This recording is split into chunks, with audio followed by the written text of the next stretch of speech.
Peace and blessings, family. This is your natural mystic medicine man, and today's plant that we want to talk about very briefly is the red chokeberry. It's in the arona berry family. You also find these berries in black. The black chokeberries are said to be more palatable, but there's a reason these are called chokeberries. You're not going to really want to eat these berries, not raw and not without sugar.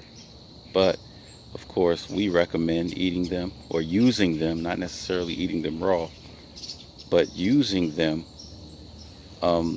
without sugar. We don't want to add sugar to our plants as much as possible. If anything, you could add honey, maybe some stevia to make it just a little bit more palatable. But it's going to make you pucker up. It's almost like eating sour grapes, but far more intense than that.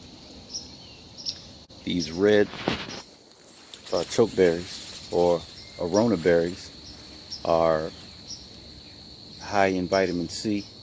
They are anti-cancerous. They're high in antioxidants, said to be used to fight colds. It's a very powerful plant that you want to add to your garden. And as you can see, the animals, the squirrels, birds, they ain't eating them. I think that taste is a way for this plant. It's like a defense mechanism. So this plant defends itself with the taste. And so, look at that. Very beautiful looking plant.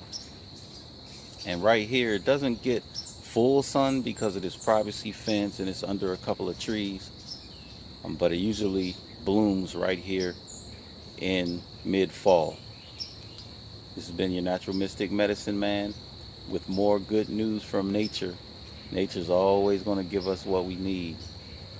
I'm going to talk to you soon. Peace and guidance.